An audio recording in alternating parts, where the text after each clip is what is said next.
హరి మానస ఇప్పటి వరకు ఆలపించినటువంటి గీతాలు అత్యద్భుతం. శుభమస్తు, సర్వ సౌభాగ్యం. అందరికీ నమస్కారం. ముందుగా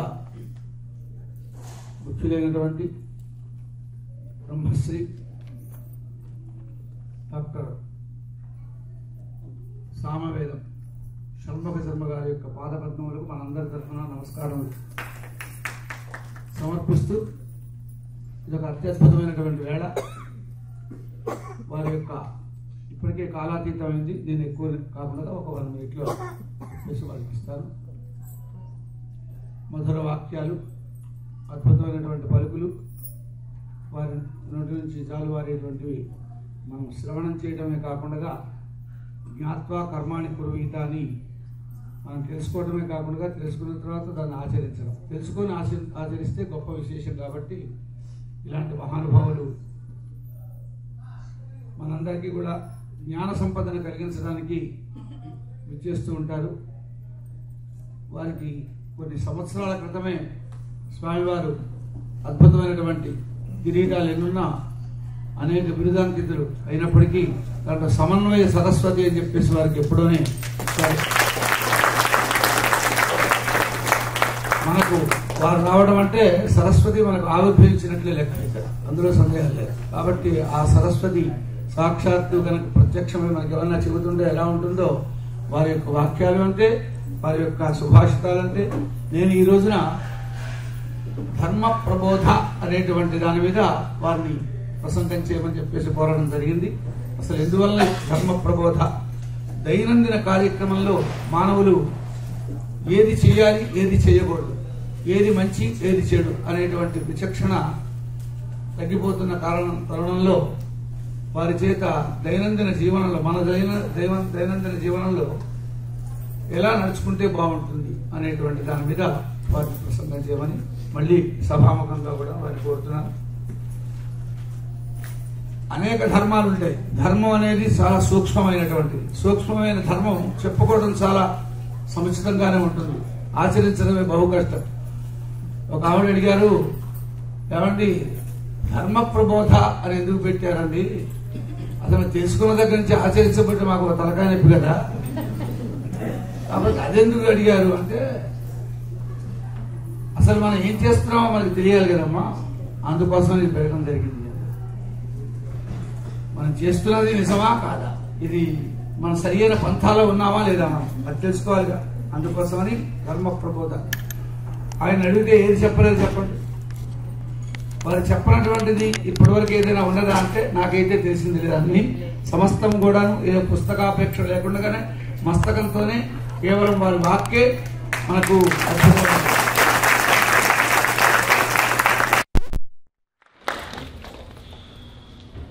ఒక ప్రార్థన చేసుకొని వారికి చేస్తాం.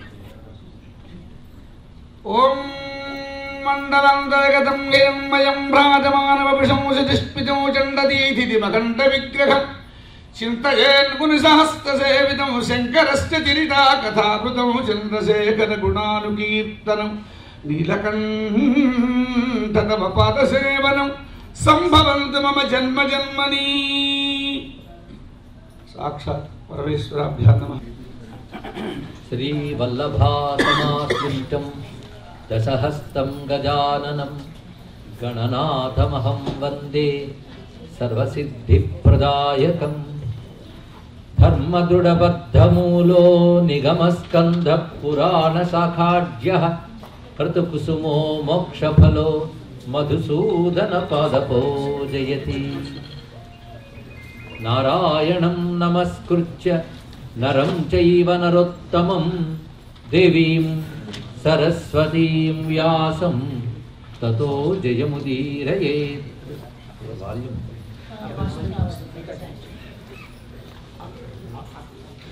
శివాయ గురవే నమః. శివాయ గురవే నమః. శివాయ గురవే నమః. శ్రీమాత్రే నమః. శ్రీమాత్రే నమః. శ్రీమాత్రే నమః. శ్రీ విష్ణురూపాయ నమః శివాయ. నమో మహద్భ్యో ఋషిభ్యో గురుభ్యో నమః. ఈ పవిత్రమైన ఆలయంలో వెలసి అనుగ్రహిస్తున్న దేవీ దేవతలందరికీ నమస్కరిస్తూ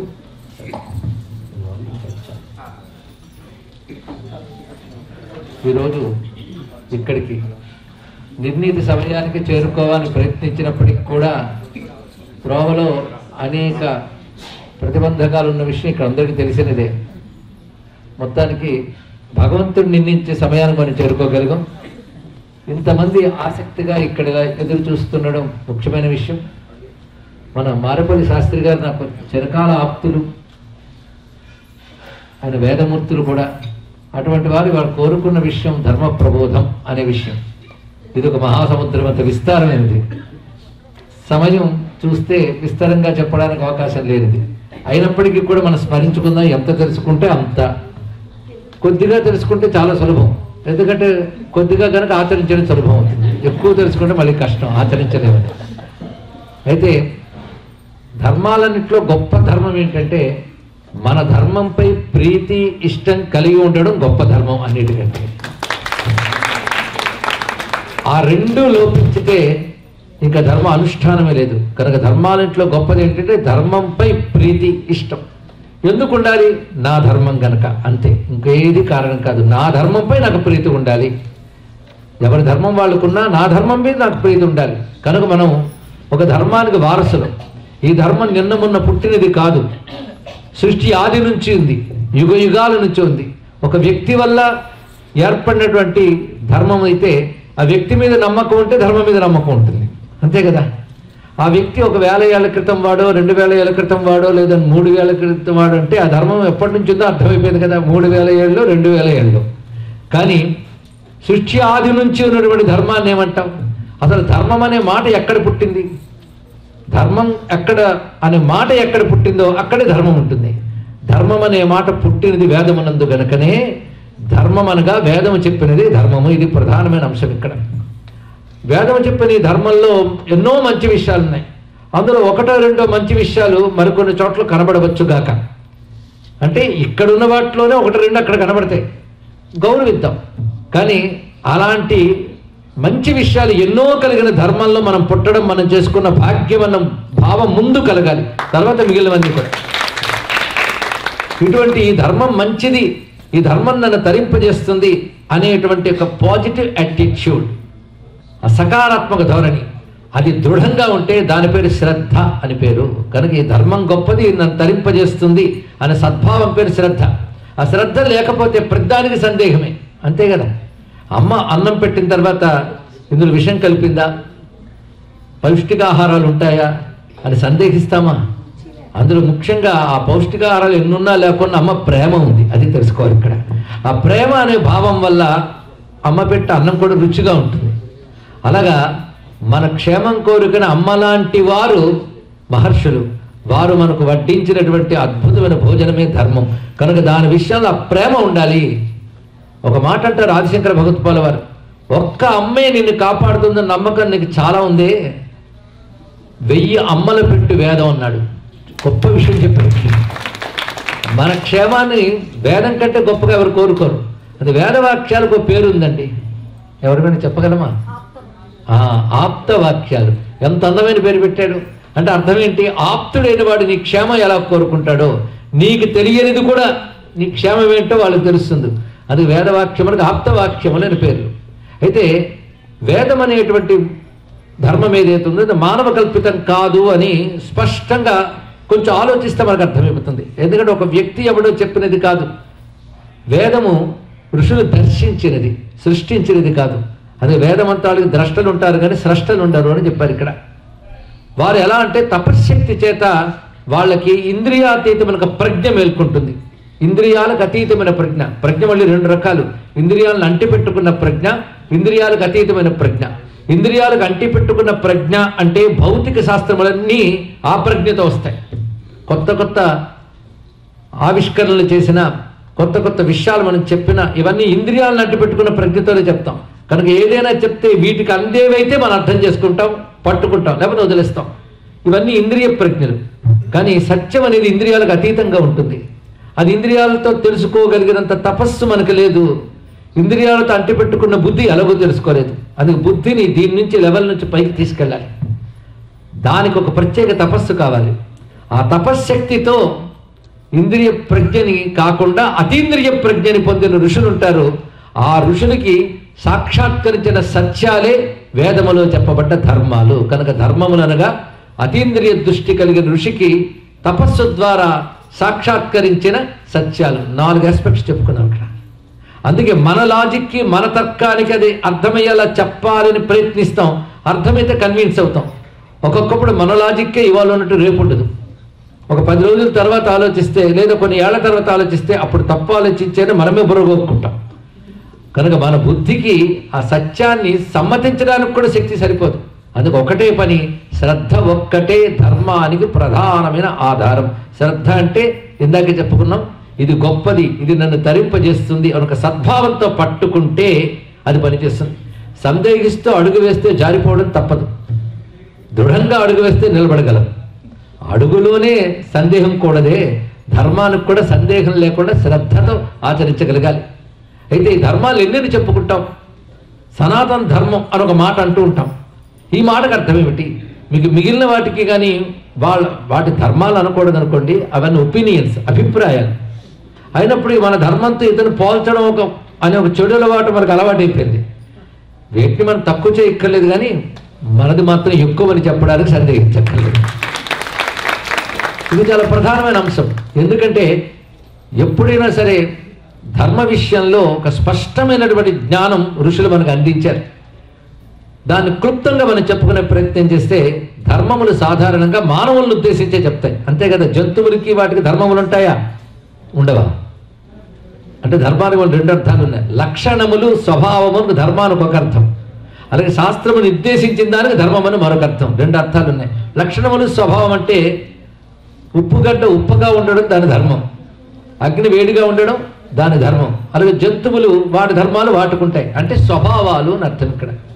కానీ ఇప్పుడు రెండవది అయితే మనం ధర్మం చెప్తున్నామో అది స్వభావం మాత్రమే కాదు, అది స్వభావాన్ని సంస్కరిస్తుంది. అది గొప్ప విషయం ఇక్కడ. మానవుడు పుట్టుకతో ప్రతి మానవుడు జంతువు వంటి వాడే. కానీ వాడు సంస్కరింపబడి మానవత్వం నుంచి దివ్యత్వం వైపు ఎదగాలి. కొందరు ఒక మాట అంటుంటారు, ఈ మధ్య ఎక్కువ వినబడుతుంటుంది, మానవతావాదం. ఏమిటండి మానవతావాదం? అంటే మనిషిగా పుట్టినవాడు మనిషిగా ఉండడమే మానవతావాదం. ఇంకేముంది ఇక్కడ? అంటే జంతువుగా పుట్టి జంతువుగానే చావడం జంతువాదం. మనిషిగా పుట్టి మనిషిగా ప్రవర్తిస్తూ పోవడమే మానవతావాదం. అంటే ఎదుగుదల లేదనమాట. ఇదే మానవతావాదం అంటే. అసలు మానవత్వం అనే మాటకు నిర్వచనం ఏమిటి? అది చెప్పగలమా? మానవుడు ఎక్కడ ప్రత్యేకమయ్యాడు? ఇతర జంతువులకి ఏమున్నాయో అవే మనకున్నాయి. ఆహార నిద్ర భయమైథునాని సామాన్యమేతత్ పశు భిన్నరాణం అని చెప్పినట్లుగా ప్రతివాడు కూడాను కూడు సంపాదించుకోవడం కోసం, సుఖంగా బ్రతకడం కోసం ప్రయత్నిస్తుంటాడు. పశువులు కూడా అవే చేస్తుంటాయి ఇక్కడ. అయితే వాటికి లేని కొన్ని తలకాయినప్పుడు మానవులకు ఉన్నాయి, అంతే ఇక్కడ. అవి శుభ్రంగా రేపటి గురించి ఆలోచన హాయిగా ఉంటాయి. మనమైతే 100 years ప్లాన్ వీటితోనే మరింత తలకాయినప్పుడు పెట్టుకుంటుంటాం. ఏమిటంటే ప్రత్యేకత మానవుడికి అంటే, మానవుడు మానవత్వం నుంచి దివ్యత్వానికి ఎదగగలగడానికి అవకాశం ఉన్న జన్మ మానవ జన్మ. ఇతర జంతువులకు అది లేదు. కానీ మానవుడు దివ్యత్వం వైపు వెళ్ళాలి. కానీ మానవత్వం పైన ఒక స్టేజ్ ఉంది, దాన్ని దివ్యత్వం అనొచ్చు. ఆ దివ్యత్వాన్ని మనలో పెంచుకునేటటువంటి ఏ నియమావళి ఉందో దానికి ధర్మం అని పేరు. కనుక ధర్మం అనగా మానవత్వం నుంచి దివ్యత్వం వైపు మనం పరిణమించడానికి కొన్ని సేతువులు ఏర్పడ్డాయి. అలా కాకుండా మానవుడు కానీ వాటిని విశ్వసించకుండా ఇంద్రియాన్ని సుఖపెట్టడమే పరమార్థం అని బ్రతికితే ఇతర జంతువుల కంటే ప్రమాదకారి అవుతాడు. ఎందుకంటే భగవంతుడు వీడి బుద్ధికి అద్భుతమైన శక్తిని ఇచ్చేశాడు, దివ్యత్వాన్ని పొందగలిగే శక్తిని ఇచ్చాడు. కనుక ఆ శక్తిని దుర్గుణాలతో పెంచుకుంటూ పోతుంటే ప్రమాదకారి అయిపోతాడు. అందుకే అక్కడ రెగ్యులేటర్ చాలా అవసరం. ఎందుకంటే కోరికలు ఉంటాయి, ఉండని. సంపాదించాలని ఆ కోరిక ఉంటుంది, సంపాదించే అవకాశం ఉంటుంది, ఉండని, మంచిదే. కానీ రెగ్యులేటర్ లేకపోతే, నియంత్రణ లేకపోతే అది ప్రమాద హేతు అవుతుంది. అందుకు నియంత్రణ కావాలి. ఆ నియంత్రణ పేరు ధర్మం. ఆ ధర్మం నియంత్రిస్తుంది. అందుకే ధర్మ అర్థ కామ మోక్షములు అనే చతుర్విధ పురుషార్థాల గురించి అందరికీ తెలుసు, అవునా లేదా? అర్థకామాలు సంపాదించమనే చెప్తున్నాడు. కానీ ముందు ధర్మాన్ని సంపాదించి తర్వాత అర్థకామాలు సంపాదించుంటున్నాడు. మనం మొదటిది చివరిది తీసేసి మధ్యలో రెండు తీసుకుంటున్నాం. ప్రవచనం అంటే చెప్తే మొదటి దాని కోసం చివరి కోసం చెప్పాలి, మధ్యలో రెండింటి కోసం చెప్పడం కాదు. ఇక్కడ ఎందుకంటే పొద్దుట్లు వచ్చిన గురించి అదే పని అందరూ చేస్తున్నారు, మధ్య రెండు పురుషార్థాల గురించే. కానీ మొదటి పురుషార్థం మర్చిపోయాం. కానీ అర్థం కోసం కావాలంటే ధర్మాన్ని విడిచిపెడతాం, కామం కోసం ధర్మాన్ని విడిచిపెడతాం. కొందరు ఉంటారండి, కామం కోసం అర్థం విడిచిపెడతారు, అర్థం కోసం కామం విడిచిపెడతారు. లోకంలో చూస్తూ ఉంటాం. కొంతమంది కామం కోసం వాడు సంపాదించింది, వాడు పూర్వీకులు సంపాదించింది అన్నీ ఖర్చు పెడతాడు, అర్థాన్ని కామానికి వినియోగిస్తున్నాడు. కొందరు అర్థం కోసం కామాన్ని కూడా వినియోగించేస్తారు. ఇది మనం చూడొచ్చు. ఉదాహరణకి డబ్బు సంపాదించడం. ఈ డబ్బు సంపాదించడం పిచ్చిలో పడి వాడి ఆరోగ్యం, వాళ్ళ ఆరోగ్యం, కుటుంబంతో గడపడం ఇవన్నీ పక్కకు పోతాయి. అంటే వాడు అర్థం కోసం కామాన్ని విడిచిపెట్టాడు. సుఖంగా తిన్నది లేదు, సుఖంగా కూర్చున్నది లేదు, అర్థం వెంట పరుగు పరుగు పరుగు. వాడు ఇంద్రియ సుఖం కూడా చూసుకోడు, విశ్రాంతి కూడా ఉండదు. దీన్ని ఏమనాలి చెప్పండి? అర్థం కోసం కామత్యాగం. మొదటిది కామం కోసం అర్థత్యాగం. ఈ రెండు విన్నారు కదా ఇప్పుడు. కనుక తన సుఖాన్ని, తన కోరికలు కూడా అర్థ సంపాదనలో ఖర్చు పెట్టేశారు. కొందరు కామ సంపాదనలో ఖర్చు పెట్టేశారు అర్థాన్ని. కానీ ఈ రెండింటి కోసం ధర్మాన్ని ఖర్చు పెట్టేవాడు చాలా మంది ఉంటారు, అవునా లేదా? ఆ రెండూ సంపాదించడం కోసం ధర్మ వ్యతిక్రమణం అనేది జరుగుతుంది ఇక్కడ. అంటే ఒక నియమం శాస్త్రం చెప్తే దాన్ని అతిక్రమిస్తాం ఎందుకు? మాకు టైం లేదండి, ఇలాగైతే ఏమి సంపాదించలేం, ఇలాగైతే సుఖపడలేం. అంటే సుఖపడాలి, సంపాదించాలి, సుఖపడాలి, సంపాదించాలి, ఇవే లక్ష్యాలుగా ఉన్నటువంటి వాడు ధర్మాన్ని విడిచిపెడతాడు. అదే కానీ ధర్మం పక్కనుంటే ఇది నా ధర్మానికి విరుద్ధం, ధర్మంగా వచ్చింది కాసింతైనా నాకు చాలు కానీ అధర్మంగా వచ్చేది అంతైనా నాకు అక్కర్లేదు అనేటటువంటిది అర్థకామాలను నియంత్రిస్తాం. ఇలా కానీ ఉన్నట్లయితే వ్యక్తి క్షేమమే కాకుండా సమాజ క్షేమం కూడా ముందు ఏర్పడుతుంది. తర్వాత భగవత్ ప్రాప్తి అనే తర్వాత చెప్తాం. వ్యక్తి క్షేమం, సమాజ క్షేమం ధర్మం వల్ల ఏర్పడుతుంది. లేకపోతే ఎలాగైనా సంపాదించవచ్చు అని బయలుదేరితే వాడు దొరికిన ప్రతి అవకాశాన్ని వినియోగించుకుంటూ అవినీతి అయినా చేస్తాడు, తప్పైనా చేస్తాడు. నాయన ఇలా చేయడం అధర్మం నాయన అని చెప్తే ధర్మాధర్మాలు ఎవరికి కావాలి, ముందు సంపాదించడం ప్రధానం కదా అనుకుంటాడు. దానితో చెయ్యరానివి చేస్తాడు. ఎందుకంటే అధర్మం చేస్తే దెబ్బతింటాం, ధర్మం చేస్తే బాగుపడతామని విశ్వాసం వాడికి లేదు కదా. విశ్వాసం పేరు శ్రద్ధ. ఆ రెండు లేవు గనక వాడు దేనికైనా తెగిస్తాడు. ఆ తెగించడం వల్ల ముందు దెబ్బ తగలేది సమాజానికి. ఒక అవినీతి పరుల వల్ల ముందు దెబ్బతినేది సమాజం, తర్వాత వాడు దెబ్బతింటాడు. ఆ హెచ్చరిక మళ్ళీ ధర్మమే చేస్తుంది. ధర్మం తప్పితే దెబ్బతింటావురా నాయన అని చెప్పేది కూడా ధర్మమే, అవునా లేదా? అయితే ఎలాగూ ధర్మాన్ని విడిచిపెట్టాడు కనుక ఆ రెండు సంపాదించడం కోసం వాడు దేనికైనా తెగిస్తాడు. ధర్మం మీద విశ్వాసమే లేదు. అది ముందు ధర్మం మీద విశ్వాసంగాని పట్టుకుని ఉంటే అది మనకు నియంత్రణని, నిగ్రహాన్ని నేర్పుతుంది. అది ధర్మం ఒక రెగ్యులేటర్.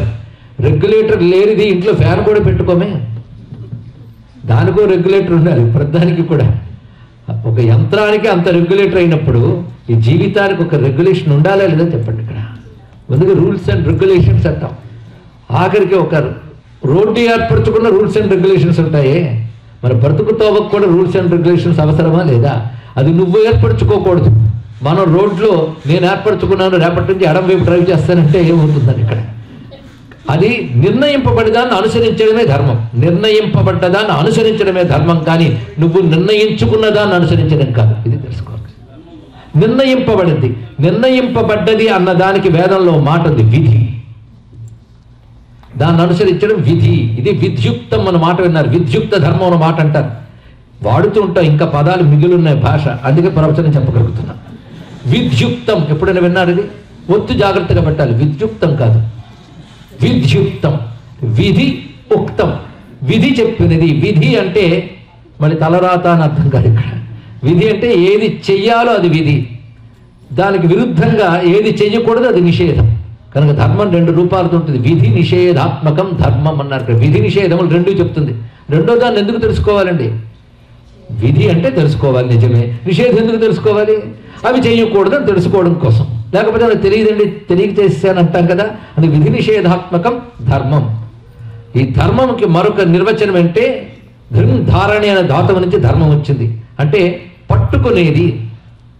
పట్టుకునేది అంటే నువ్వు విచ్చలవిడిగా పడిపోకుండా పట్టుకుని ఒక ఆధారం ఏదో అదే ధర్మం అని చెప్పబడుతున్నది. అందుకే ఒక ట్రైన్ నడుస్తూ ఉంటే 2 పట్టాలు ఎలాగైతే ఆధారంగా ఉంటాయో మానవ జీవితానికి కూడా ధర్మం అటువంటి ఆధారము. పట్టాలు తప్పిన బండికి ఏ గతి కలుగుతుందో ధర్మం తప్పిన వాడు గతి కలుగుతుంది. అయితే ధర్మం అంటే ఇప్పుడు నిర్వచనం మనం చెప్పుకుంటే అర్థకామ సంపాదనలో కొన్ని నియంత్రణలు అవసరము. ఆ నియంత్రణ పేరు ధర్మము. వాటిని అతిక్రమించి ఆ 2 సంపాదించడం కోసం ఏమి చేస్తామో దాని పేరు అధర్మము. అందుకే తాను ధర్మపత్ని సమేతుడై సుఖములు అనుభవించడం తప్పేమీ లేదు. కానీ ఆ బద్దె, ఆ హద్దు దాటి పరవ్యామోహంతో వెళితే పతనమైపోతాడు. అది కామ సంబంధమైనటువంటి దోషం. అలా పతనమైపోతాడు అనడానికి నిలువెత్తు ఉదాహరణ రావణాసురుడు. అవునా లేదా? వెంటనే కథ చెప్పాడు. అందుకే ధర్మం ఏం చెప్తుంది, శాస్త్రం అయితే ధర్మం చెప్పేస్తుంది. దాని ఎగ్జాంపుల్స్ చెప్తే ఇతిహాస పురాణాలు. ఆ ఎగ్జాంపుల్స్లో చూపిస్తున్నాడు ఇతిహాసం ఎందుకు వచ్చిందంటే ఎలా ఉండాలో ఎలా ఉండకూడదో చెప్పిన ధర్మము అది ఆచరణ రూపంలో ఎలా ఉంటుందో చెప్పడానికి వచ్చేవి ఇతిహాస పురాణాలు. ధర్మం పట్టుకున్నవాడు ఎలా బాగుంటాడో, అధర్మం పట్టుకున్నవాడు ఎలా పతనమైపోతాడో చెప్పడానికి వచ్చినటువంటివి. నువ్వు ఎంత విజేతమైనాక ఎంత గొప్పతనైనా సంపాదించు, ఆ గొప్పతనం కోసం కొన్ని మార్గాలు కూడా పట్టుకుంటాం. కొందరు ఉపాసనలు చేస్తారు, కొంత మంత్రాలు చెప్తారు. అవి ధర్మం అవుతాయా? మరి పొడిగిరి పురస్కారం ధర్మం కాదు. అదే ధర్మం అయితే రావణాసుడు గొప్ప ధర్మవేత్త అవ్వాలి. ఎందుకంటే ఆయన చేయని పూజల, ఆయన చేయని వ్రతాల, ఆయన చేయని మంత్రాల. కానీ మంత్రాలు పూజలు చేసే వాళ్ళందరూ ధార్మికులు అనుకుంటే కొంతమేరకు పొరపాటు, మొత్తం కాదు. అంటే శాస్త్రంలో ఒకటి తీసుకున్నాడు తను. ఏమిటి? మంత్రం తంత్రం చేస్తే బాగుపడతాం. ఇది కూడా ప్రత్యక్ష ప్రమాణం కాదు, అనుభవంతోనే తెలుస్తుంది. కనుక అతడు శాస్త్రంలో ఈ విషయాన్ని తీసుకున్నాడు, అది ధర్మమేగా. కానీ దీన్ని తీసుకున్నాడు, కానీ దానికంటే అర్థకామ నియంత్రణకు కావాల్సిన ధర్మము, ప్రవర్తనా సరళి అవి తీసుకోలేదు. అవి తీసుకోకపోవడం వల్ల ఆ మంత్రాలతో, తంత్రాలతో, తపస్సుతో బోలుడంత శక్తులు సంపాదించి ఆ శక్తులతో 10 మందిని హింసించి, అది ఒకటి ఉంది ఇక్కడ. శక్తిని సంపాదించడం వరకు పర్వాలేదు, ఆ శక్తితో ధర్మాతిక్రమణం చేశారు చూడండి. అప్పుడు ఆయన తపస్సు ధర్మం అవుతుందా? మనం తపస్సు ధర్మంలో భాగం అన్నా ఇప్పుడు తపస్సును ధర్మం అంటామా? చెప్పండి. ఇక్కడ తపస్సే ధర్మమైతే భస్మాసురుడు ధార్మికుడు, రావణాసురుడు మరుగు ధార్మికుడు, హిరణ్యకశిపుడు మహాధార్మికుడు. కానీ వాళ్ళు ఎవరిని మన ధార్మికుల లిస్టులో ఎందుకు చెప్పలేదు? వాడికి దేవత అంటే, భగవంతుడు అంటే విశ్వాసం ఉంది, కానీ వాడికి దృష్టిలో అధర్మ వాంఛలు ఎక్కువ, ధర్మ విరుద్ధమైన వాంఛలు ఎక్కువ. కనుకనే భగవత్ కైంకర్యములనే ధర్మము కూడా ఈ ప్రధాన ధర్మానికి విరుద్ధమైతే అవి కూడా గొప్పవి కావు. అందుకే రావణాసురుడు పెద్ద ఉదాహరణ. అని కామం అనే పురుషార్థం కోసం శాస్త్రము చెప్పినటువంటి ప్రధాన ధర్మమును విస్మరించాడు. దానితో ఏమయ్యాడు? మొత్తం పతనమైపోయాడు. ఇది కామం కోసం ధర్మాన్ని విడిచిపెట్టినవాడి పరిస్థితి. అర్థం కోసం ధర్మాన్ని విడిచిపెట్టేవాడు కొంతమంది ఉంటారు. అవతల వాడు ధర్మబద్ధంగా క్షత్రియోచితమైన ధర్మం పరాక్రమం, ఆ పరాక్రమంతోనూ అదేవిధంగా తన ప్రతిభతోనూ ధర్మబద్ధంగా మొత్తం అఖండ భూమండలంలో ఉన్నటువంటి అన్నీ కూడా ఆర్జించి ఆయా రాజుల్ని సామంతులుగా చేసుకుని చక్రవర్తి దాన్ని ప్రకటిస్తూ తన తండ్రి కోరిక మేరకు అద్భుతమైన రాజసూయాగం చేశాడు ఒక మహానుభావుడు. ఆయన పేరేమిటండి? ఇంతమందిలో ఇంతమందేనా? మరి రామాయణ భారతాలు కూడా తెలియకుండా మీరు కూర్చున్నారా? ఆ మహానుభావుడు ఆయన ధర్మబద్ధంగానే ఉన్నాడు. ఎప్పుడు కూడా ధర్మంలో ఏ బేసిక్స్ ఉన్నావన్నీ పాటించాడు. ధర్మంలో బేసిక్స్ 4: సత్యం, అహింస, శౌచం, అస్తేయం. ఈ 4 గుర్తుపెట్టుకోవాలి. సత్యం అంటే కల్లా కపటం లేకుండా జీవించడం, మాటలో శాస్త్ర ప్రమాణం, ప్రియం, హితం, ధర్మం. ఈ 4 కలిగి ఉండాలి. అందుకే ప్రియ భాషణ, హిత భాషణ, సత్య భాషణ, మిత భాషణ, ఇవన్నీ కూడా. సత్యం అనేది మాటకు సంబంధించింది మాత్రమే కాకుండా మనస్సుకు సంబంధించింది కూడా కావాలి. దాన్ని కల్లా కపటం లేకపోవడం అని తెలుగులో మంచి మాట ఉందండి. ఇక్కడ సత్యానికి అద్భుతమైన నిర్వచనం. తెలుగు వాళ్ళు కల్లా కపటం, మాటకి సంబంధించిన దోషం కల్లా, మనసుకు సంబంధించిన దోషం కపటం. ఆ 2 లేకపోవడం సత్యం. 2వది అహింస. నువ్వు మాటతో కానీ క్రియతో కానీ భావనతో కానీ కొన్ని హింసించకు, అది అహింస. ఇక 3వది శౌచం. ఎంత గొప్ప మాట చెప్పారండి. శౌచం అంటే పరిశుభ్రత. చూసారా పరిశుభ్రత ఎంత ధర్మము? పరిశుభ్రత అనే ధర్మం మానవాళికి తొట్టతొలిగా బోధించిన ఒకే ఒక్క శాస్త్రం భారతీయ వైదిక ధర్మశాస్త్రం. బాధాకరమైన పెద్ద అంశం ఏంటంటే ఆ దేశంలోనే కనబడిన పరిస్థితుల్లో మనం ఉన్నాం. ఒక తీర్థం కానీ, ఒక క్షేత్రం కానీ, ఒక ఆలయం కానీ ఆ పరిశుభ్రతకు దూరంగానే కనబడుతున్నాయి. ఇది మానవుల దోషం కానీ ధర్మం యొక్క దోషము కాదు. ఎందుకంటే నదుల్ని ఎలా అప్రోచ్ అవ్వాలి, ఎలా స్నానం చేయాలి అని శాస్త్రం చెప్పినట్టే చేస్తే ఇప్పుడు ఈ కాలుష్యాలు కనబడినవే కనబడవు. అయితే శాస్త్రానికి మనుష్యుల ఆబకి ఒక గ్యాప్ వచ్చింది. వీడికి ఆబ పుణ్యం వచ్చేస్తుంది ఆబతో, అసలు శాస్త్రం ఏం చెప్పిందో అది చేయట్లేదు. అలాగే శౌచం 2 విధాలు. శౌచం యొక్క కంప్లీట్నెస్ చెప్పినది ఒకే ఒక్క మతం, మళ్ళీ చెప్తున్నా హిందూ మతం మాత్రమే. ఎందుకంటే పై శుభ్రత అందరూ చెప్తారు, కానీ సూక్ష్మ ప్రపంచ శుభ్రత ఒకటి ఉంటుంది. సూక్ష్మ ప్రపంచం మనకు కనబడదు కానీ మనలో ఉంటుంది. అది కూడా ప్రతివాడికి స్థూలమే కాకుండా సూక్ష్మం ఒకటి ఉంటుంది. ఈ సూక్ష్మమైన ప్రపంచంలో దుష్టశక్తి శిష్టశక్తి 2 తిరుగుతుంటాయి. దివ్యశక్తులు దుష్టశక్తులు తిరుగుతాయి. దుష్టశక్తులను ఆకర్షించేది, మంచి శక్తులను దూరం తరిమేది, వీటిని అశౌచం అంటారు ఇక్కడ. అందుకే శౌచం అనే మాట, దీనికి సదాచారం అని కూడా చెప్తారు ఇక్కడ. మన పూర్వీకులు ఈ సదాచారాన్ని ప్రవేశింపజేశారు. ధర్మంలో ఇది లుప్తమైపోయింది ఇప్పుడు. అందుకే ఆచార ప్రభో ధర్మ, ధర్మస్య ప్రభురచ్యుత, సత్ ఆచారం సదాచారం. అందులో ఈ శౌచం అనేది చాలా ప్రధానమైనది. ఇది స్థూల శరీర శుద్ధి మాత్రమే కాకుండా మన లోపల సూక్ష్మ శరీరాన్ని శుద్ధి చేస్తుంది. మనస్సును శుద్ధి చేయడం నేను అనట్లేదు, సూక్ష్మ శరీరం ఒకటి ఉంటుంది. ఈ ఒక్క దీని మీద కొన్ని రోజులు చెప్పుకోవాలి, అసలు అంత ఉంటుందండి. నాకు ధర్మం గురించి మాట్లాడిన ప్రతిసారి భారతం గుర్తొస్తుంది. భారతం గుర్తొచ్చిన ప్రతిసారి భీష్మ పితామహుడు గుర్తొస్తాడు. ఆయన గుర్తొచ్చిన ప్రతిసారి శాంత అనుశాసనకు అనే 2 పర్వాలు గుర్తొస్తాయి. అవి గుర్తొస్తున్న ప్రతిసారి కృష్ణ పరమాత్మ గుర్తొస్తాడు. చివరికి అక్కడే ప్రధానమైనటువంటిది. కనుక ధర్మంలో అది ప్రధానమైనటువంటి అంశం. అక్కడ భీష్ముడు చెప్తాడు ఆచారకాండ అనేటువంటిది. మనకు ఒకప్పుడు ఉండేది, ఇప్పుడు లేదన్నగానే ఉండాల్సినంత లేదు.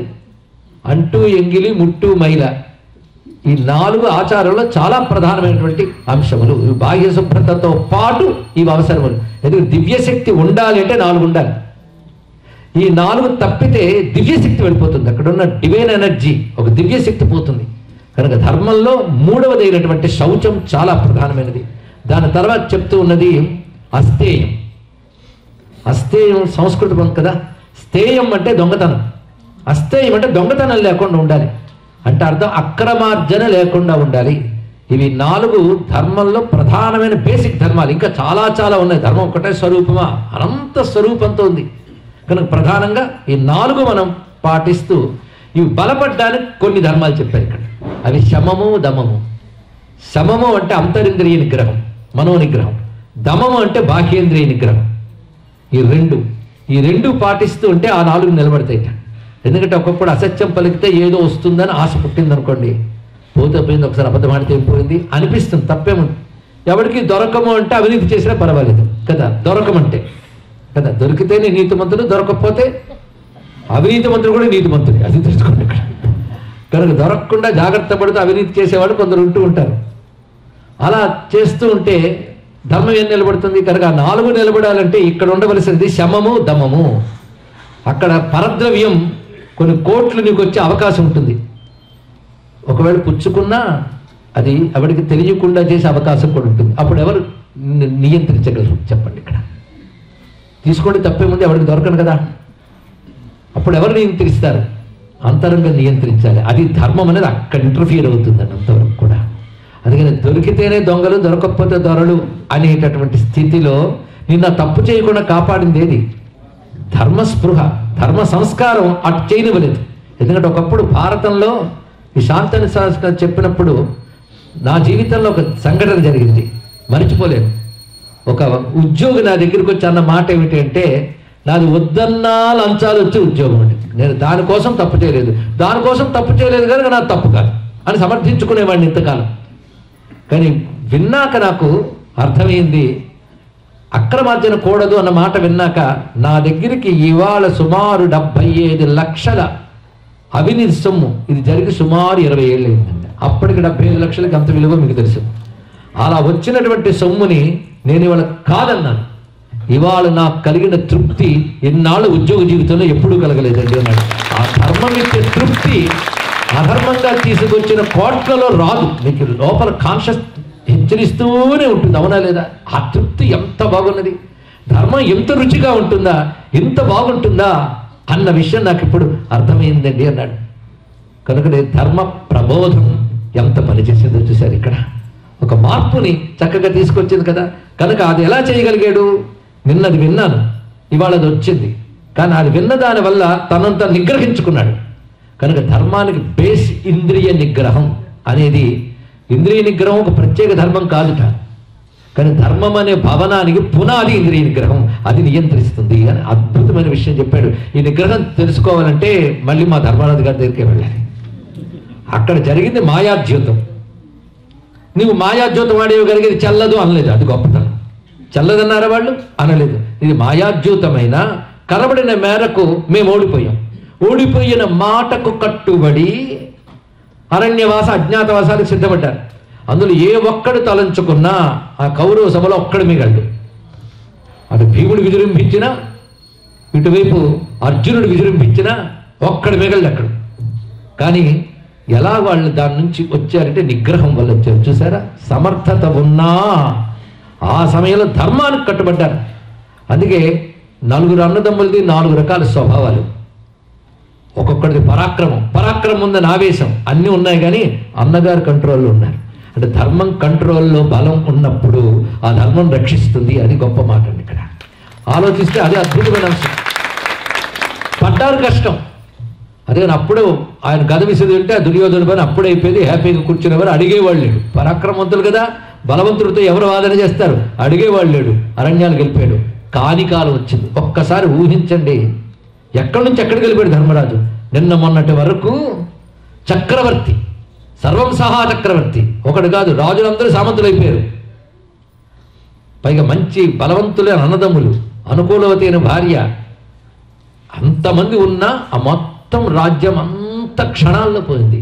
అంటే సంపద ఎంత తారుమారైపోయిందో చూడండి. కథలో చూపిస్తున్నాడు. కనుక ధనం ఉంది, సంపద ఉంది అని విరవిగడానికి కూడా లేదు. ఏ క్షణం ఎలా పోతుందో తెలియదు. వీళ్ళు ధీమాగానే ఉన్నారు. మనల్ని కొట్టి ఎవడు తీసుకోగలడు అనుకున్నారు, వంచి తీసుకున్నారు. మొత్తం పోయింది.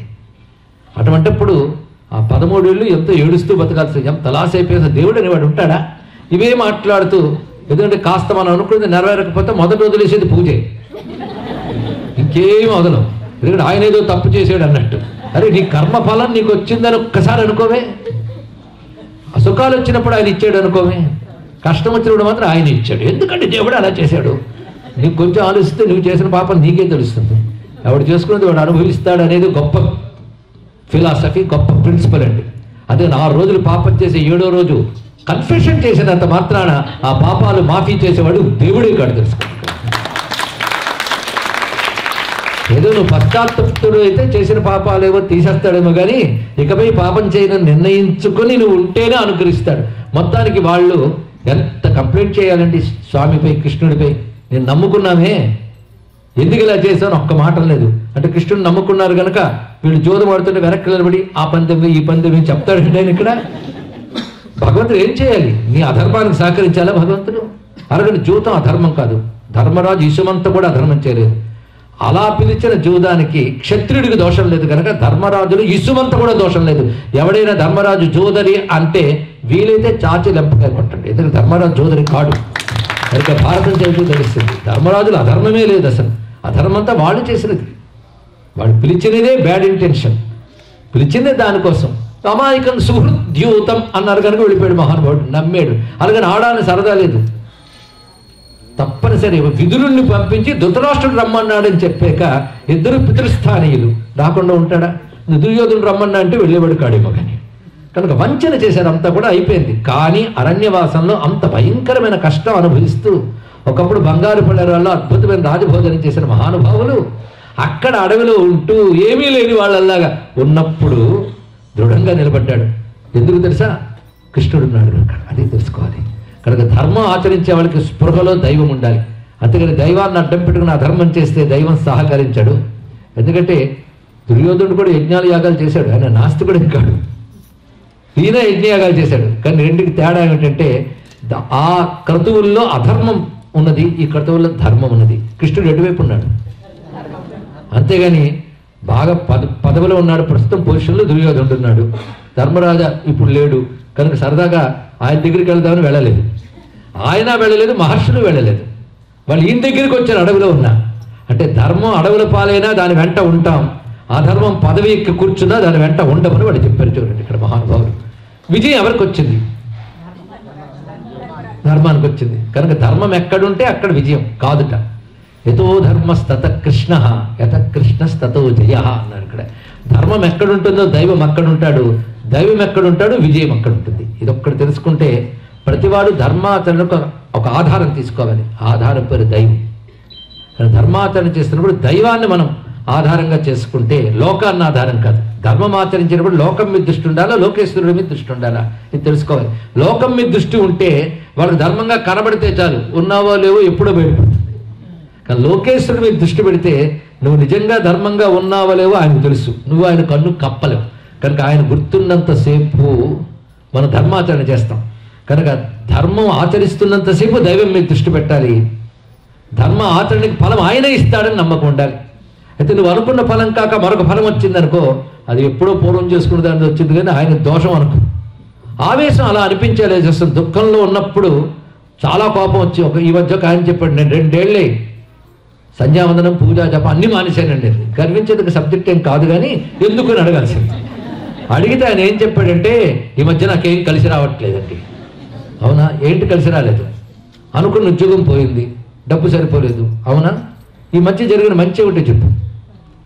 అదేమిటో ఇంట్లో లోటు లేకుండా ఏదోలాగా ఆదాయం వస్తుంది. మా ఆవిడ ఉద్యోగం ఉంది, ఈ మధ్య మా అమ్మాయికి పెళ్ళయింది, కొడుకు పుట్టాడు, మరి దాన్నే ఉంటాం.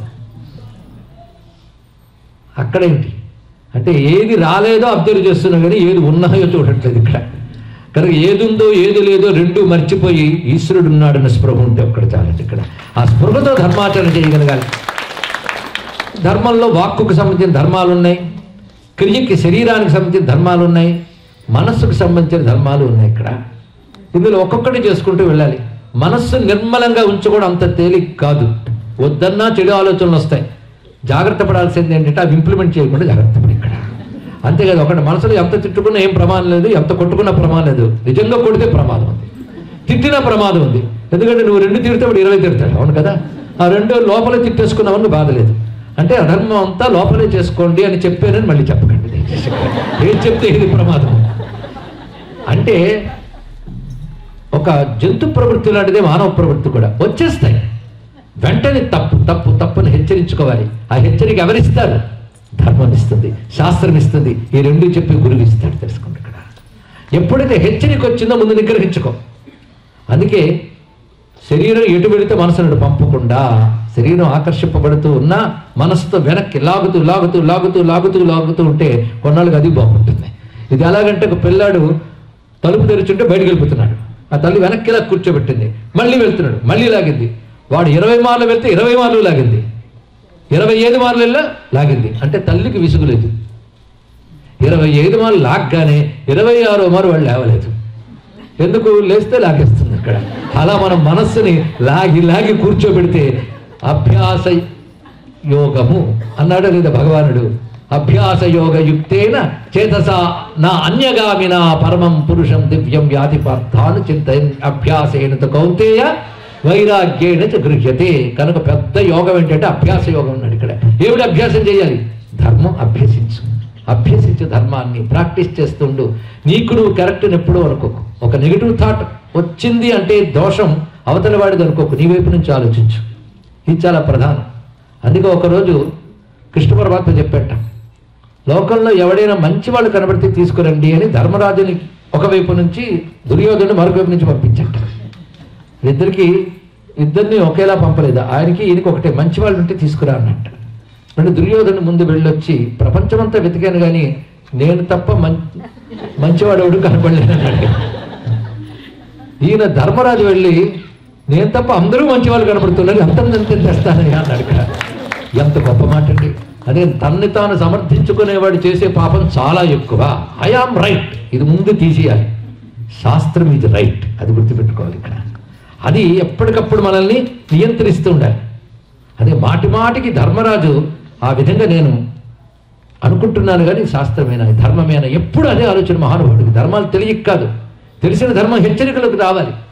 అందుకే భీష్ముడు ఒకటే మాట అంటాడు, ధర్మరాజు యుద్ధం చేసి ఎంత చేసి రాజ్యం సంపాదించాను, తప్పు చేసేనేమో అని గిల్టీ కాన్షియస్నెస్తో ఉంటే కోపంతో కానీ కామంతో కానీ ఆవేశంతో కానీ మోహంతో కానీ తొందరపాటుతో కానీ ఇసుమంత కూడా అధర్మము చెయ్యని ధర్మరాజు నిర్భయంగా నాతో మాట్లాడవచ్చు అన్నాడు. ఏమో మాట చెప్పాడు. అంటే ధర్మం తప్పడానికి సాధారణంగా ఇవే కారణాలు.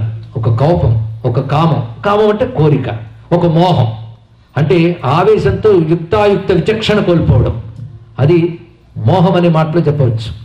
అదేవిధంగా ఒక ఉద్వేగం, ఒక ఉద్రేకం, ఇన్ని కారణాలు అవుతాయి ధర్మం తప్పడానికి. అందుకు అలాంటి సిచ్యుయేషన్స్ లైఫ్లో వస్తాయి. అందరూ నీకు అనుకూలంగా ఇష్టంగా ఉంటారా? రెండు, అందరూ నీకు ఇష్టంగా లేకపోవచ్చు, లేదా అతని ప్రవర్తన ఇంకోలా భావించవచ్చు. నువ్వు అనుకున్నది కరెక్ట్ అనడానికి ఏముంటుంది? నీ ఆలోచనలో చెప్పవు. ఏదో లోకల్లో అందరికీ వందనీయుడైన ఒక మహాత్ముడిని కూడా ఒక దురాశాపరుడుగా, అధర్మపరుడుగా వక్రీకరించే వాళ్ళు కూడా ఉంటారు కదా, అప్పుడు తప్పెవరిది? ఇది ఆలోచించాలి. మన దృష్టిలోపమా, నిజంగా వస్తులోపమా? ఇది ఆలోచించగలిగితే దోషం ఎటువైపు ఉందో చూడాలి. కనుక మన ఆలోచనలు మన నిర్ణయాలు కాదు, అలాంటి చోట ఇంటర్ఫియర్ అయ్యేది శాస్త్రం, అది ధర్మం. కనుక ధర్మానికి ప్రధానంగా శాస్త్రం, అది వేదం అని చెప్పాం. కానీ వేదంలో ఉన్నది ప్రాక్టికల్గా మనకు అర్థం అవడానికి చక్కటి ఉదాహరణలతో చెప్పే ఇతిహాస పురాణాలు అంతకంటే బలమైనవి. అందుకే వేదం ఇదిగో మంత్రం నేర్చుకున్న వాడికి వదిలేసి దండం పెట్టేద్దాం. కానీ ఇతిహాస పురాణాలు మన కోసం పంచిపెట్టేశారు ఋషులు. అందుకే మన ఒక మహానుభావుడు చెప్తాడు, జీవితాన్ని పుస్తకాలు నడుపుతాయి అనడంలో ఒక ఉదాహరణ చెప్పాలంటే భారతదేశం ఏం చెప్పాడు. ఇక్కడ అడుగడుగున ఒక రాముడు, ఒక ధర్మరాజు, ఒక అర్జునుడు, ఒక కృష్ణుడు, వీళ్ళు నిరంతరం తలుచుకుంటాం. ఆఖరికి లౌకిక భాషల్లో కూడా చుప్పనాథ బుద్ధుడు అంటారు. అవునా లేదు? విన్నారు? ఇప్పుడు కాదురండి. చుప్పనాథ అంటే ఎవరండి? అబ్బా, ఇంతమంది తెలుగు వాళ్ళు నాకు 2 గొంతులు కనబడ్డాయి. అంటే చుప్పనాథ ఎవరు? శూర్పణఖ. అంటే మనకి అలాగ అందరూ కలిసిపోయారు జీవితంలో. అవునా లేదా? అంటే ధర్మానికి అధర్మానికి ఉదాహరణలు అంత స్పష్టంగా రామాయణ భారతాలు చదవకపోయినా మనకు తెలిసిపోయి ఏంటంటే జీవితాల్లోకి వచ్చేసేవాళ్ళు ఇక్కడ. కనుక ఇతిహాసం తన ప్రయోజనం తాను నెరవేర్చుకుంది. ఎప్పటికప్పుడు నీకు ఏది ప్రమాణము అనేది చెప్పడం అయితే విశేషంగా ఉంది. కనుక ధర్మ విషయంలో ఇవి ప్రధానంగా శమము దమము అనేది ధర్మానికి చాలా అవసరం. ఇవి హెల్పింగ్ ధర్మాస్ టు ధర్మ. కనుక ముందు చెప్పిన సత్య, అహింస, శౌచ, అస్థేయములకి సహకారి ధర్మములు శమము దమము, అది చెప్పుకున్నాం. దాని తర్వాత సంతోషం. ఎప్పుడు సంతోషంగా ఉండమన్నాడు. అన్నీ బాగుంటే సంతోషంగా నేను ఉంటానండి అంటే అన్నీ ఎవడికి బాగు, అది ముందు తెలుసుకోవాలి. సంతోషం అనేది నువ్వు కల్టివేట్ చేసుకోవాలి. సంతృప్తి అనేటువంటిది. సంతృప్తి ఎలా వస్తున్నది అంటే వామనుడు చెప్తాడు, విత్తం యావత్ ప్రయోజనం. నీ ప్రయోజనానికి ఎంత అవసరమో, నువ్వు ధర్మబద్ధంగా ఎంత సంపాదిస్తున్నావో దానితో తృప్తి చెందాలి. అదే నీ ప్రయోజనాలు పెంచేసుకుని వెళ్ళిపోతూ ఉంటే 100 ప్రయోజనం ఒకటికి, 1,00,000 ప్రయోజనం ఒకటికి, 1,00,00,000 ప్రయోజనం ఒకటి. వీడు అనుకున్నాడు కానీ నిజంగా అంత అవసరం లేదు వాడికి ఇక్కడ. కానీ విత్త యావత్ ప్రయోజనం అయినప్పటికీ కూడా అక్కడ మళ్ళీ నీ ధర్మంతో ఎంత సంపాదిస్తావో దానితో సంతృప్తి పడ్డాన్ని నేర్చుకో. ఎందుకంటే అందరూ ఒకేలా సంపాదించరు కదా. కానీ సంతృప్తి బాగా సంపాదించిన వాడికి ఉందని చెప్పలేం కదా. అందులో పావు భాగం సంపాదించిన వాడు సంతృప్తిగా నిద్రపోవడం మనం చూస్తున్నాం. దాన్ని కోట్ల రెట్లు సంపాదించిన వాడు నిద్ర పట్టకపోవడం మనం చూస్తున్నాం ఇక్కడ. అంటే వాడు మనస్సుని దాన్ని కన్ఫైన్ చేస్తాడు. వాడు నాకు ఇది వస్తుంది, దీనితో లభించిందని తృప్తి పడతాను. చూసారు ఇక్కడ. కనుక సంతృప్తి అనేది ధర్మానికి చాలా మరొక సహాయకారి. అది ఎంత వచ్చినా సంతృప్తి లేక వాడి రాజ్యం వాడుకుంటూ వాడికంటూ వాడికి కేటాయించి ఇచ్చేసి, నాయన హస్తినాపురం మా తాతల నుంచి వచ్చినా నీకు ఇచ్చేస్తున్నారు పో, నాదేదో నా ఇంద్రప్రస్థానికి పోతానంటే అది కూడా లాక్కోవాలని తాపత్రయపడిన వాడికి సంతృప్తి లేకపోవడం వల్ల జరిగింది. అవునా లేదా? కానీ ధర్మానికి సహకారి శమ దమ సంతోషం. సంతోషం అంటేనే సంతృప్తి అని చెప్పబడుతుంది. ఇలా సహకారి ధర్మములు చాలా ఉంటూ ఉంటాయి. అయితే ఎన్ని ధర్మాలు తెలిసినా మాటికి గుర్తు చేసేవాడు కూడా ఉండాలి. చూడండి, మనకు ఒక్కొక్కప్పుడు షుగర్ పేషెంట్స్కి రిపోర్ట్ పెట్టిన రోజు గొప్ప టెన్షన్ ఉంటారు. చాలా ఎక్కువైపోయిందంటే 2-3 రోజుల వరకు బాధ.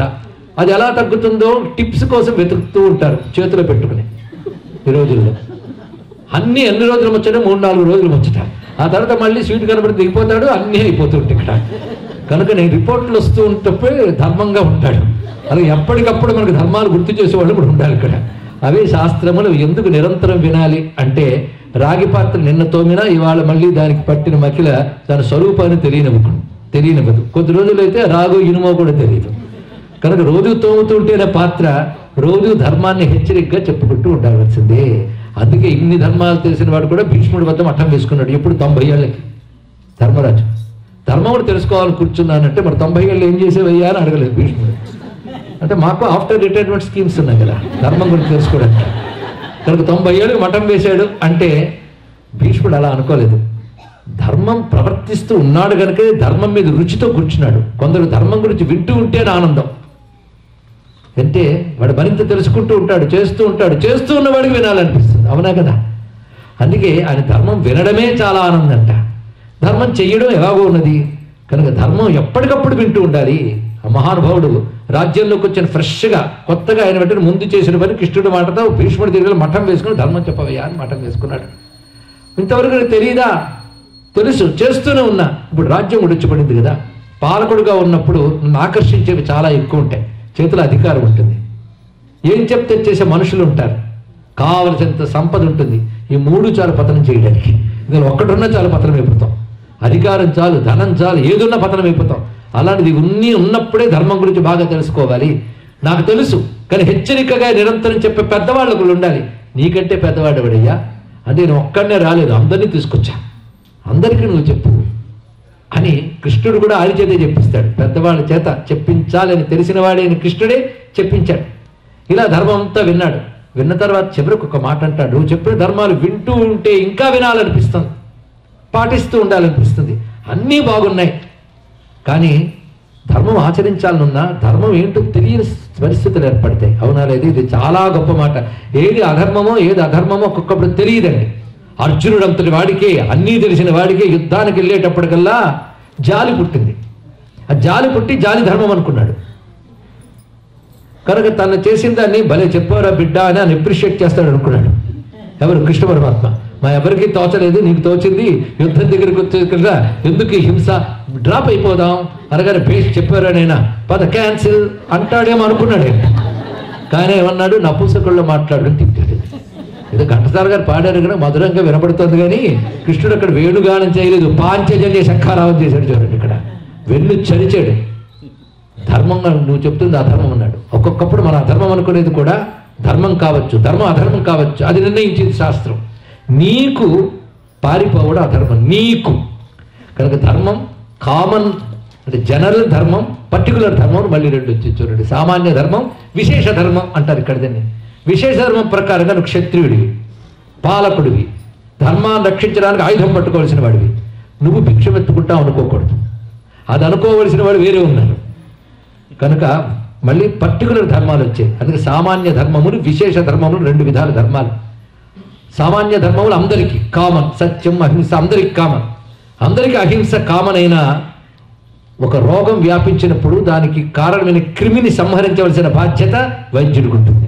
అందుకని అహింసావాదిని కనుక క్రిమిని సంహరించను అంటే వాడు ఏమైపోతాడండి. కనుక ఇప్పుడు ధర్మ అప్లికేషన్లు సూక్ష్మాలు వచ్చేయలేదా? అలాగే ఒక సైనికుడు బోర్డర్ దగ్గర నిలబడ్డప్పుడు శత్రువుని సంహరిస్తాడు. అదే మనం ఆయుధం పట్టుకుని ఎవరిని చంపితే ఏం చేస్తారు? ఏం చేయాలో చేస్తారు. అప్పుడు మనం వాడు చంపాడు తప్పు కదా, నేను చెప్పితే తప్పు అయిపోయిందా అని వాదిస్తాం. కనుక ధర్మం అప్పుడు పర్టికులర్ అంటే ఏంటో తెలిసింది కదా. కనుక అప్పుడు పర్టికులర్ ధర్మాలు ఉంటాయి. అందరికీ ఒకటే ధర్మం ఉన్నాడంటే అది సొసైటీ కాదు. ధర్మం ఎవరికి ఏది నిర్దేశింపబడుతుంది? సమాజంలో మనం నిర్దేశించుకునేవి కొన్ని ఉంటాయి, శాస్త్రం నిర్దేశించినవి కొన్ని ఉంటాయి. అవి వర్ణాశ్రమ ధర్మాన్ని వచ్చాయి. ఎవరి వర్ణధర్మం ఎవరి ఆశ్రమ ధర్మం వారు పాటించాలి. ఎక్కువ తక్కువ విందరు బాగా గుర్తుపెట్టుకోవాలి. ఇదేంట్రా ఎక్కువ అంటే వాడు పురుషునిప్పుడు వాడు ఎక్కువ. ఇక్కడ సమాజంలో ఒకరి అవసరం ఒకరికి ఉంటుంది, ఎవరి అవసరం పడినప్పుడు వాడే గొప్పవాడు. ఇది తెలుసుకోవాల్సింది. కనుక ప్రతి వర్ణం వాళ్ళు వారి వర్ణధర్మాన్ని కాపాడుకుంటూ లోకరీతులు ఎన్ని మారినా వృత్తులు మారుతాయి, ధర్మాలు మారు. కనుక పుట్టుకతో ఏర్పడినటువంటి వర్ణములు, స్వీకరించిన ఆశ్రమ ధర్మాలు, బ్రహ్మచర్యం గొప్పదా, గార్హస్థ్యం గొప్పదా, వానప్రస్థం గొప్పదా, సన్యాసం గొప్పదా, అది తెలుసుకుంటే చాలు. అందుకని సన్యాసి పొరపాటు చేసేనేమో పెళ్లి చేసుకుంటే బాగుండు అనుకోకూడదు. అదే గృహస్థాశ్రమంలో ఉంటూ సన్యాసం అయితే అది బెటరో, ఈ పౌరు తప్పింది కదా అనుకోకూడదు. ఎందుకంటే నువ్వు ఎందులో ఉన్నావో do justice to your position, అది స్వధర్మం. ఇది విషయం తెలుసుకోవాల్సింది. స్వధర్మం అనేటువంటిది గృహస్థ ధర్మం సుఖపడడానికి కాదు, ధర్మం ఆచరించడానికి. అసలు జీవితంలో ఎప్పుడు సుఖం అనేది ఏ ఆశ్రమంలో ఉండదు తెలుసుకోండి. ఇక్కడ దేని కష్టాలు దానికే. అందుకే దాని ఆశ్రమం అనలేదు, ఆశ్రమం అన్నారు. ఆశ్రమం అంటే షెల్టర్ వేసుకుని కుటీరు ముగ్గులు వేసుకుని కూర్చోవడం కాదు. ఆశ్రమం అనుకుండా ఆశ్రమం అంటే ఆసమంతా శ్రమయుక్తం ఆశ్రమం, పూర్తిగా శ్రమతో కూడినదే. సుఖంగా బతికే హక్కు భూమి మీద వచ్చిన వాడికి లేదండి. ఏం చేస్తాం, వస్తూ ఉంటే సుఖ దుఃఖాలే, కానీ సుఖంగా బతకాలనుకోకూడదు, ధర్మంగా బ్రతకాలనుకోవాలి. ఇక్కడ మన సుఖ దుఃఖాలకు చెల్లించిపోకుండా ఇవాళ సుఖం పొందాలని దుఃఖం పోగొట్టుకోవాలని అధర్మం చేసేస్తే తర్వాత మరో రూపంలో దుఃఖం వస్తుంది. కనుక సుఖ దుఃఖాల కంటే ధర్మం మీద దృష్టి పెట్టాలి. సుఖ దుఃఖాల మీద దృష్టి పెట్టుంటే అడుగుకు వచ్చేవాడు కాదు ధర్మరాజు, అరణ్యవాసం చేసేవాడు కాదు రామచంద్రమూర్తి. అవునా లేదా? ఇక్కడ రాముడికి అంత ఫెసిలిటీ అండి. ఆ క్షణం నాన్న నువ్వు నోరుమి, నేను సింహాసనం ఎక్కుతానంటే ఎవడేమంటాడు? వాళ్ళ నాన్న వెళ్ళిపోవనే చెప్పాడు, నన్ను చంపేసిపోవన్నాడు. ఇక్కడ అక్కడ రాముడు ఊరంతా తనకు అనుకూలమే. ఎవరో ఒక్క అమ్మాయి ఆ కైకేయి, ఆవిడ మాట వినకపోతే ఏం పోయి, ఆవిడ నోరెత్తున నొక్కేసేవాడు 100 మంది ఉన్నారు. ఇక్కడ అంత తనకే అనుకూలంగా ఉంది. కానీ నాన్న ఇచ్చిన కమిట్మెంట్, ఒక సత్యం ఉంది, అది దెబ్బతింటే నాన్నకు దుర్గతులు కలుగుతాయి. అది తప్పు. సూర్యవంశ ప్రభువులు మాట తప్పారు అనే మాట చెప్తే సమాజంలో నేనేం ధర్మం చెప్పగలను? అది సూర్యవంశానికి చెందిన మా నాన్నకి అసత్య దోషం రాకూడదని నాన్న సత్యాన్ని తాను పాటించడానికి సిద్ధమయ్యాడు రామచంద్రమూర్తి. అంటే ధర్మాచరణ సుఖమే ఉంటే ఎందుకు చూజ్ చేసుకుంటాడండి ఆయన? అది గొప్ప మాట అంటాడు కైకేయితో. ధర్మార్థకామాలు 3 వస్తే చాలా సంతోషం, ఏదో ఒకటి సాక్రిఫైస్ చేయంటే నేను అర్థకామాలు సాక్రిఫైస్ చేస్తాను ధర్మం కోసం చెప్పాడు. అది గొప్ప విషయం. ఇలా ఎంత ధర్మం గురించి చెప్పినా చివరికి అడుగుతున్నాడు ధర్మరాజు భీష్ముడితో, ఇన్ని ధర్మాలు చెప్పావు కానీ ఏది ధర్మము ఏది అధర్మమో ఎప్పటికప్పుడు జీవితంలో, ఎందుకంటే ఎన్ని విన్నా ప్రాక్టికల్గా వచ్చినప్పటికల్లా ఏది ధర్మమో ఏది అధర్మమో తెలియదు కదా, దానికి ఏం చేయాలి? అద్భుతమైన మాట చెప్పాడు. నీకు నిజంగా ధర్మాచరణ చెయ్యాలనే మనస్సులో దృఢమైన కోరిక ఉంటే ఆ భగవంతుడే నీకు సరి అయిన స్ఫురణని ఇస్తాడు, నువ్వు పాటిస్తాడు. ఆ సమయంలో ఒకడు ఎవడో చెప్తాడు, నీ బుద్ధికైనా తోచేలా చేస్తా. అవతలవాడు చెప్తే మాత్రం మనం చెయ్యాలని గ్యారెంటీ ఉందండి? అవునా లేదా? అవతలవాడు చెప్పినా నీకు చెయ్యాలి అనిపిస్తే చేస్తావు. కనుక అసలు చెప్పాల్సింది ఎవరు? నీ బుద్ధి. అది చెప్పినట్టు వింటావు, కానీ గురువు చెప్పినట్టు కూడా వినం మనం. గురువు గారు చెప్పింది చేయాలనిపిస్తే చేస్తాం కనుక గురువు వల్ల చేశాను అనద్దు, నీకు చెయ్యాలనిపించింది కనుక చేస్తాం. తెలుసుకోండి, ఆ బుద్ధికి స్ఫురించడమే చాలా ప్రధానం. అదే ధీయోన ప్రచోదయాలు. అలా భగవంతుడిని ఆశ్రయించి ధర్మం ఆచరించాలనే దృఢమైన విశ్వాసం నీకు ఉంటే, పట్టుదల ఉంటే, అంతేగాని కుదిరితే ధర్మం లేకపోతే అధర్మం అని కాకుండా ధర్మం ఆచరించాలి నాకుంది కానీ ఏమిటో తెలియదు అంటే భగవానుడే నీ బుద్ధికి తోపింపజేస్తాడు. తోపింపజేయడమే కాకుండా దగ్గర నుండి నడిపిస్తాడు. నీకు డౌట్ ఉంటే హెచ్చరించి మరీ చేయిస్తాడు. అందుకే అందరినీ కాదని కృష్ణుడిని ఎంచుకుని సారథిగా కూర్చోబెట్టుకుంటే పొరపాటు పడితే మంద నుంచి బుద్ధి చెప్పి మరీ యుద్ధం చేయించాడు. అదే దగ్గర చెప్పుకుంటున్నాడు. ఎవరి చేత? అర్జునుడి చేత. కనుకనే ధర్మాచరణ చేసేటప్పుడు మనం పట్టుకోవాల్సిన ఊతం భగవంతుడు. ఇది చాలా ప్రధానమైనది. అదే ధర్మంగా ఉంటాను కానీ దేవుణ్ణి నమ్మనంటే అది పెద్ద అధర్మం ఆయన ఇప్పటికీ.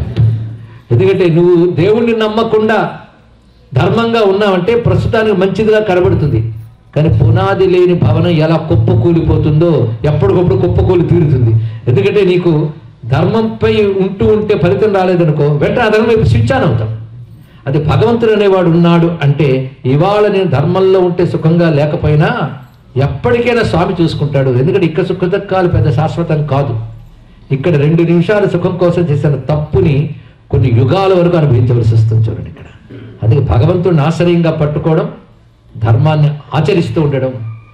ఇక తెలియనివా ఆయన ఇస్తాడు. అందుకే అన్ని ధర్మాల కంటే గొప్ప ధర్మం ఏమిటి అంటే స్తువన్నామ సహస్రేణ పురుష సతతోత్థిత అంటే అర్థం ధర్మాలన్నీ మానేసి విష్ణు శాస్త్రం చదువుకోని చెప్పలేదు.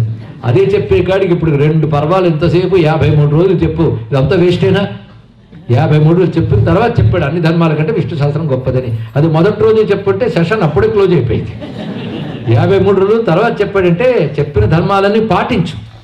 ఆ పాటిస్తున్నప్పుడు భగవన్ నామస్మరణ నిరంతరం చేస్తూ చెయ్యు. ఆ చేయడం వల్ల నువ్వు ఎలాగూ చేయాల్సిన ధర్మాలు ఎలాగూ చేయలేవు, నీ బతుక్క శక్తి లేదు. అందుకే నువ్వు చెయ్యగలిగిన ధర్మాలు చేస్తూ ఈశ్వరుని ఆశ్రయిస్తే నువ్వు చెయ్యవలసిన ధర్మాలు చేసిన పుణ్యాన్ని ఇస్తాడు, ఇక్కడ అనుగ్రహిస్తాడు. అందుకే ధర్మాచరణ చేసిన ప్రతిసారి భగవంతుని దృష్టిలో పెట్టుకుంటూ శాస్త్రము చెప్పిన ధర్మాన్ని పాటించడానికి ప్రయత్నిస్తూ ఉండాలి. ప్రయత్నించడం ఏంటి? చేస్తూ ఉండాలి. అది దృఢమైనటువంటి ప్రధానమైన ధర్మం మనకు చెప్పబడుతుంది. ఆ ప్రబోధాన్ని భీష్ముడు ధర్మరాజు కలిగించాడు, కృష్ణుడు అర్జునుడికి కలిగించాడు. వాళ్ళకి తెలియక కాదు, ఏదో ఒక మోహంతో ధర్మం నుంచి పడిపోతున్న దశలో నిలబెట్టారు. అది భగవంతుని పట్టుకుంటే మన పతనం కానివ్వకుండా తీసుకెళ్తాడు. ఇది తెలుసుకోవాలి. ఎన్నో సుఖాలు ఇస్తాడని భగవంతుని కోసం స్మరిస్తూ ఉంటాం. అర్థం ఇస్తాడని, కామం ఇస్తాడని. కానీ ధర్మం ఇస్తాడు, ధర్మం ఇవ్వాలని ఎంతమంది చూస్తున్నారండి. పురుషార్థాలు ధర్మార్థ కామోక్షాలని చెప్పారు, కానీ కోరుకునేవి అర్థకామాలే కోరుకుంటున్నాం. ధర్మాన్ని ఎందుకు కోరుకోవట్లేదు, మోక్షాన్ని ఎందుకు కోరుకోవట్లేదు? అవి కోరుకుంటే అవి ఇవ్వడు. నువ్వు విష్ణు సహస్రం చదివితే నీ బ్యాంక్ బ్యాలెన్స్ పెంచాడే, విష్ణు సహస్రం చదివితే ధర్మబుద్ధిని కూడా. అందుకే ముందు ధర్మాన్ని అడిగితే మిగిలివన్నీ అవే వచ్చేస్తాయి. అదొక్కటి అడిగితే మిగిలివన్నీ అవే వచ్చేస్తాయి. ఇది తెలుసుకుంటే చాలు. ఆ సూక్ష్మం తెలియక దాన్ని వదిలి మిగిలిన అడుగుతాం. కానీ అన్నీ ఇవ్వగలిగే ధర్మమే. ధర్మం అఖిల మూలం. అఖిలమునకు మూలము ధర్మము. ఆ ధర్మానికి మూలం శాస్త్రము. శాస్త్రం అనగా వేదము. వేదములో చెప్పిన పురాణ ఇతిహాసాలు చెప్పే. కనుక ధర్మం అనే మాట కేవలం శృతి స్మృతి పురాణ ఇతిహాసాలపై వచ్చినటువంటి హిందూ ధర్మానికి మాత్రమే చెందుతుంది ఆ ధర్మం అనే శబ్దం. ఇక్కడ దీనికే సనాతన ధర్మం అని పేరు పెట్టారు. సనాతనం అంటే శాశ్వతం. నిన్నోలా రేపోలా మారిపోతే సనాతనం ఎలా అవుతుందని ఇక్కడ. అయితే దేశకాల పరిస్థితులను బట్టి ఎప్పుడు ఎక్కడ ఎలా మార్చుకోవాలో కూడా వాళ్ళే చెప్పారు. ఫ్లెక్సిబిలిటీ వాళ్ళే ఇచ్చారు. మనంతా మనం ఫ్లెక్సిబుల్గా ఉండకూడదు. అదే చెప్తుంది. ఫ్లెక్సిబిలిటీ కూడా ఇచ్చిన ధర్మం మనదే. రిజిడ్గా ఒక పుస్తకం పట్టుకుని ఇలా చేయకపోతే నరకమునకు పోయేది అని చెప్పం మనం. దాన్ని ఏ సమయంలో ఎలా చేసుకోవచ్చో మళ్ళీ చెప్పారు. అదే సామాన్య ధర్మ, విశేష ధర్మ, ఆపద్ధర్మములు అనే పేరుతో రకరకాల ధర్మాలను చెప్పిన సనాతన ధర్మానికి నమస్కరిస్తూ, సనాతన ధర్మానుయాయులైనటువంటి సహృదయులందరికీ అంజలిస్తూ, ఇంత ఆసక్తిగా కూర్చున్న వారికి ఆ భగవానుడిచ్చిన ప్రబోధమేదో దానిని వారిచ్చిన మాటలతో విన్నవించుకోవడమే జరిగింది. భగవదర్పణ బుద్ధితో. సత్య నారాయణుడు ఉన్నాడు కదా ఇక్కడ. సత్యం అంటేనే ధర్మం, తత్స్వరూపం అక్కడుంది. అదే సత్యనారాయణుడు ఉన్న ఒక్క విషయం మనం గుర్తుపెట్టుకుంటే ధర్మంగానే ప్రవర్తించగలం. అటువంటి స్వామికి నమస్కరిస్తూ ఈ అవకాశాన్ని కల్పించిన వారందరికీ అభినందనలు సమర్పించుకుంటూ స్వస్తి.